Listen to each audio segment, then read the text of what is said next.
Ang karanasan kong ito ay naganap sa bahay na inupahan ko sa Novaliches. Ako nga pala si Patrick. Bali unang gabi ko po nun, okay naman. Wala namang kakaiba. Pero nung sunod na araw, patulog na ako nun. Nagtataka ako, bakit ang init ng buong kwarto? Kahit naka-electric fan na po ako, init na init pa rin po ako. Hayaan ko na lang. Kasi baka naninibago lang ako kasi kakalipat ko pa lang. Pinatay ko na yung ilaw kasi matutulog na ako nun. Alam niyo yung pakiramdam na may nakatingin sa'yo kahit ikaw lang naman mag-isa sa bahay. Pero di ko na lang pinansin at natulog na ako nun. Makalipas ang ilang oras, bigla akong naalimpungatan. Mga bandang 2:00 ng madaling araw. Ang sama ng pakiramdam ko, yung tipong para akong lalagnatin. Pero nakatulog na ulit ako. Bandang 6:00 ng umaga, medyo naaninag ko na maliwanag na. Para akong may naririnig na nag-uusap pero ang liliit lang ng boses. Tapos may biglang humawak sa batok ko na maliit na kamay. Buong palad pero maliit. Tapos nakatulog na po ulit ako nun. Nagising ako bandang 10:00 ng umaga. At bumangon habang nag-aalmusal, iniisip ko kung ano yung humawak sa akin. Sa totoo lang po, hindi na po ako natatakot sa ganyan. Kasi sanay naman na po ako. Palagi kasi akong may nararamdaman kahit saan ako magpunta. Pero hindi ko naman po sila nakikita. Tanong ko lang po sa mga listeners, ano po kayang tawag sa ganun? May nararamdaman ka pero wala kang nakikita. Tawagin nyo na lang po ako sa pangalang Justin. Taga Novaliches po ako. Medyo bata pa at naaadik sa Mobile Legends. Unang umaga nun, paalis na si mama, papasok na sa trabaho. Yung mga kapatid ko naman nasa school na. Mga pang-umaga kasi sila. Naranasan nyo na bang matakot sa sarili nyong bahay? Dito na po ako pinanganak pero sa buong buhay ko, wala akong naranasang katatakutan sa bahay namin. Bali ako na lang mag-isa sa bahay kasi umalis na si mama at yung mga kapatid ko nga ay pumasok na kasi pang-umaga nga sila. Bumangon ako para kumuha ng almusal. Pagkatapos ko po kumuha ng almusal, dinala ko na sa kwarto ko. At dahil nga panay laro ako ng ML, habang kumakain ako, naglalaro ako. Mas marami pa yung pagdutdut ko sa cellphone kaysa sa pagsubo ko ng pagkain. Sa mga kabataan dyan na mahilig maglaro ng ML, alam kong nakaka-relate kayo. Habang naglalaro ako, may kumatok sa pinto ng kwarto ko. Nagtaka ako, wala naman akong kasama sa bahay. Nisip ko baka yung aso lang namin. Di ko na pinansin. Maya-maya, may kumatok na naman. Medyo nakaramdam na ako ng kakaiba, kaya sinilip ko. Pero wala naman. Tinignan ko din yung aso namin, kaso tulog. Imposible namang pagtripan ako ng aso namin, nakakatok sabay matutulog. Ano yun? Di naman tao yun, di ba? Maya-maya, sinara ko na uli yung pinto. Nag-focus na kasi ako sa nilalaro ko. Ang nagpatigil sa paglalaro ko ay yung biglang pinatay yung ilaw sa kwarto ko. Putya, natigil talaga ako sa paglalaro nun. Kasi yung switch ng ilaw namin nasa loob mismo ng kwarto ko at katabi lang ng pinto. Kung may ibang magpapatay nun, kailangan muna pumasok sa kwarto ko. Tumayo talaga ako nun, Sir Dave. At napasabi ng, "Huwag mo naman ako takutin sa sariling bahay namin." Binuksan ko uli yung ilaw. Tapos lumabas ako. Kahit natatakot ako, kalmado pa rin akong lumabas at sinara yung bahay. Siguro dahil bahay din namin kaya di ako ganun katakot. Pero lumabas pa rin talaga ako. Pagpunta ko sa bahay ng tita ko, nakwento ko kay tita yung nangyari. At ang sabi niya, "Si lola mo yun, ang aga-aga kasi puro kalaro ng ML."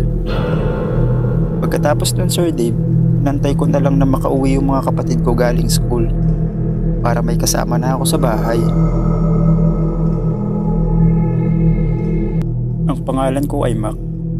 Sir Dave, gusto ko lang po ikwento yung karanasan namin sa isang bahay sa Novaliches. Siguro para sa inyo, hindi ito nakakatakot. Pero para sa aming mga nakaranas, masasabi naming nakakakilabot itong naranasan namin. Way back pandemic po ito nangyari. Hindi talaga ako taga Novaliches. Napilitan lang po talaga kami ng katrabaho ko na magstay in. Gawa nga po ng pandemic. Bali, background lang po sa bahay na ito. Ang unang tumira dito simula nung marentahan ng boss namin yung bahay na to ay yung isang katrabaho namin na si Kuya Ken. Kasama niya yung asawa at anak niya. I-demonstrate ko lang po yung bahay para kahit papaano may idea kayo sa isip nyo. Pagpasok mo ng sala, sa bandang kaliwa, may 2 pinto, parehas kwarto yun. Sa isang kwarto, 2 kami ng katrabaho kong si Jong. Sa kabilang kwarto naman ay yung pamilya ni Kuya Ken. Ang pinakang pagitan ng 2 kwarto ay plywood.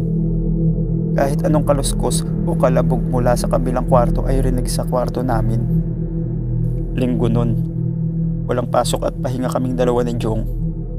Sa kwarto, bandang 2 PM naglalaro kami. Pagtapos ng isang game, lumabas ako ng kwarto at kumatok sa kabilang kwarto para ayain maglaro rin yung katrabaho namin na si Kuya Ken. Pero ang nagbukas ng pinto ay ang asawa niya. Sabi ko, si Kuya Ken. Wala dito. Tumawag kanina yung boss nyo. Pinapunta siya sa site. May aasikasuhin daw. Ganun ba? Sige. Naaninag ko sa bandang likod niya. Yung anak niya naglalaro ng tablet. Nung sinara niya yung pinto, bumalik ako sa kwarto namin at naglaro na ulit kami ni Jong. Siguro nakakaisang oras na kami naglalaro ni Jong. Dumating sa puntong napapasipa na kami ni Jong sa dingding. Habang naglalaro kami. Kasi natatawa kami sa kalaban namin at asar na sa katatrash talk namin. Habang napapasipa kami ni Jong sa dingding, ay sumasipa din sa kabilang kwarto. Siyempre ang nasa isip namin nun, sila ate sa kabilang kwarto. Basta parang sinasagot yung pagsipa namin madaming beses. At saktong pagtapos namin maglaro, nagpaalam muna ako kay Jong na lalabas para bumili ng pagkain. Pre, bibili lang ako ng merienda natin. Sige pre. At nung paglabas ko ng bahay, nakasalubong ko si ate at yung anak niya. Pauwi na sila sa bahay. Biglang lumakas yung kabog ng dibdib ko. At tinanong ko sila, saan kayo galing? Ginala ko lang tong anak ko sa mall. Kanina pa kayo? Oo, nung pagkatok mo kanina sa kwarto, paalis na kami noon. At lumakad na ako. Ang nasa isip ko nung mga oras na yun, kung kanina pa sila umalis, sino yung sumisipa sa kabilang kwarto? Pagkabalik ko sa bahay, kinausap ko si Jong at sinabi ko sa kanya yung mga sinabi sa akin ni ate. At maging siya sobrang kinalubutan. Kasi parehas naming naririnig yung mga sumisipa sa kabilang kwarto. At pinuntahan namin ni Jong si ate sa kwarto niya. At pagbukas ng pinto, si Kuya Ken ang bumungad. Hinahanap ko si ate sa kanya. At nung nakita ako ni ate, pumasok kami ni Jong sa kwarto. At nakwento namin yung mga nangyari kanina. At natawa lang siya. At biglang naging seryoso. Hindi na bago yan dito sa bahay na to. Bago pa kami tumira ni Kuya Kent mo, alam na namin yung history ng bahay na to. Dahil nakwento to nung may-ari sa amin bago upahan ng boss nyo. At nakwento sa amin ng may-ari na madami nang namatay dito kasi sobrang tagal na nga daw ng bahay na to. At hindi na bago na may magparamdam dito. Kaya kung may naramdaman kayo dito, huwag nyo nalang pansinin. Masasanay din kayo. Sir Dave, tumagal pa kami sa bahay na yan. Sobrang dami pa naming naranasan. At yung ibang kasama pa namin sa bahay na bagong dating, ay nakaranas din.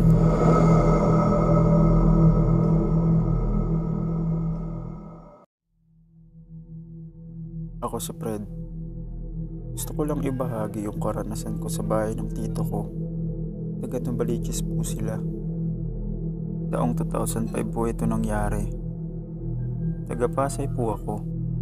Yung mga panahong yan, wala pa akong trabaho. Bali, naghahanap pa lang talaga ako ng maa-applyan. Isang umaga nun, nung ginising ako ni mama, ay bigla niyang inabot sa akin yung cellphone niya. Siyempre nagtaka ako, pero biglang nagsalita si mama. Si tito mo nasa telepono, kakausapin ka daw.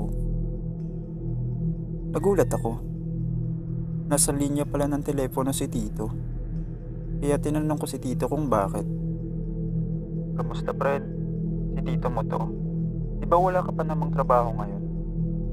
Pwede ba dito ka muna sa bahay? Wala kasing kasama si tita mo. Huwag kang mag-alala. Ako na lang bahala sa'yo. Madalas kasi akong gabihin sa trabaho. Hindi na ako nag-isip at sumang-ayon na agad ako. Sayang din yun. At least kahit papano magkakaroon ako ng pera. Tsaka namimiss ko na din magbakasyon sa bahay nila.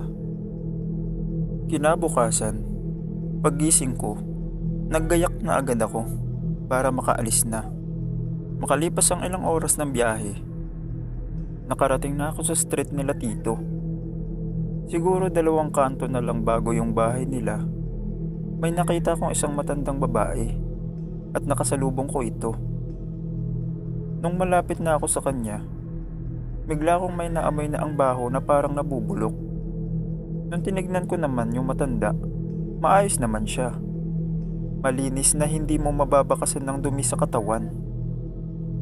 Pero ang pinagtataka ko, saan nanggagaling yung mabahong amoy? Nung nalampasan ko na yung matanda, ay siya ding pagkawala ng mabaho na amoy. Nang makarating na ako sa bahay nila tito, pagkatok ko sa pinto ay si tita ang nagbukas at pinapasok na niya ako sa bahay nila. Wala daw si tito, kanina pa daw nakaalis. Wala naman nangyari nang maghapon na yon. Nagkwentuhan at nagkamustahan lang kami ni tita. Doon niya na din nabanggit na 7 buwan na siyang buntis. Maya-maya, inutusan ako ni tita na ilabas ko daw yung mga basura.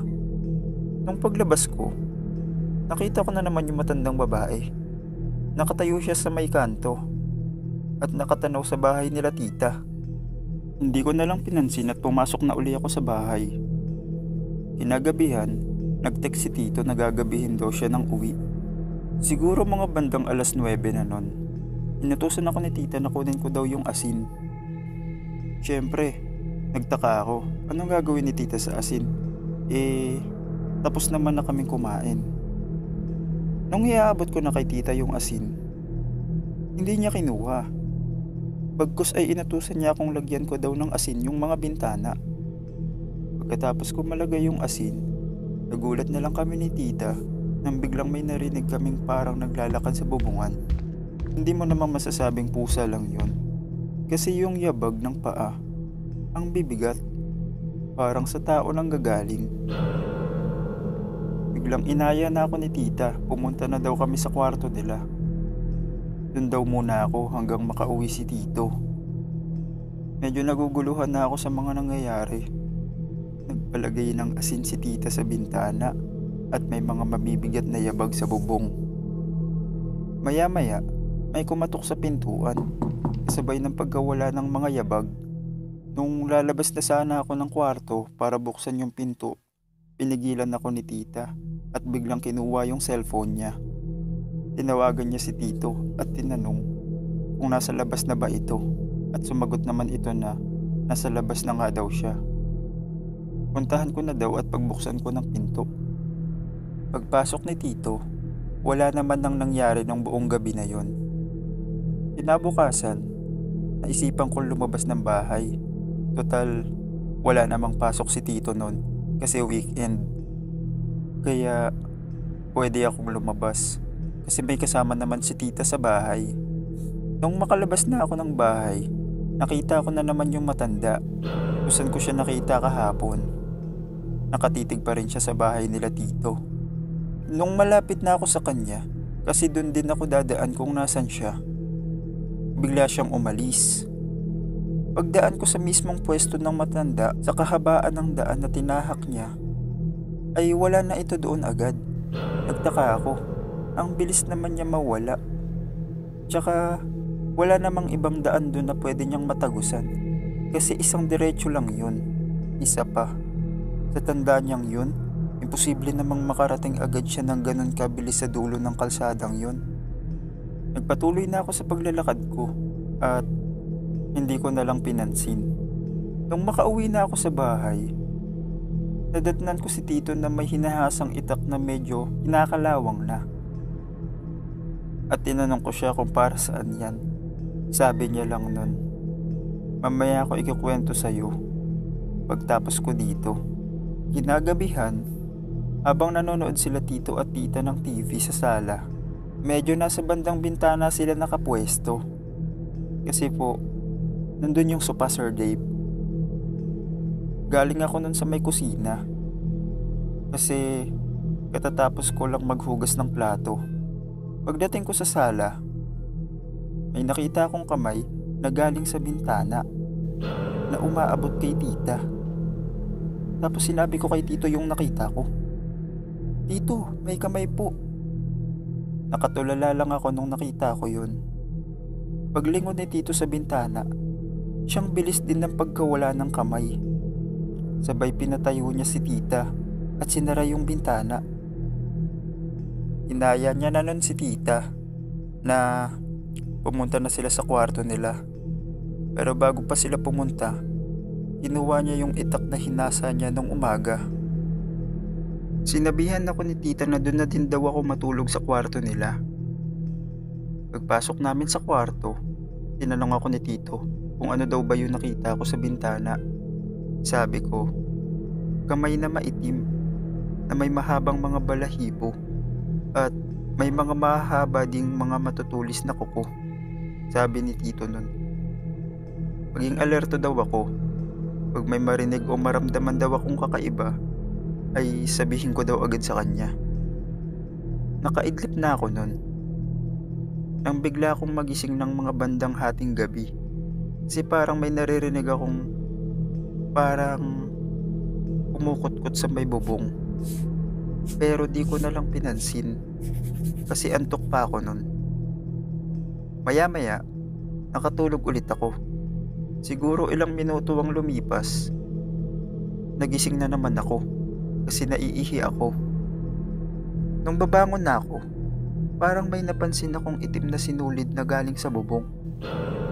Nagtataka ako kasi kung normal na sinulid yun, bakit parang unti-unti siyang bumababa? Pinagmasdan ko lang yun. Nung napansin ko na ang direksyon ng sinulid na yon ay papunta sa tiyan ni tita, bigla kong ginising si tito. Biglang bangon niya din. Tapos pagturo ko kay tito nung sinulid na itim, walang ano-ano ay kinuha niya sa gilid niya yung itak at pinutol yung itim na bagay na yun. Biglang may narinig kaming parang umaangil sa bubong na parang nasasaktan. Tapos yung natirang parang sinulid sa bubong na nakausli ay unti-unting nawawala na parang hinuhugot. Yung naputol naman ni tito ay bigla ding nawala. Hindi na kami natulog ni tito noon at hinayaan na lang namin na si tita makatulog ulit kasi bawal sa buntis ang magpuyat. At habang nagbabantay kami ni tito noon kay tita, nakwento niya sa akin na kaya niya daw ako pinapunta sa bahay nila para samahan si tita dahil daw sa mga bagay na yun.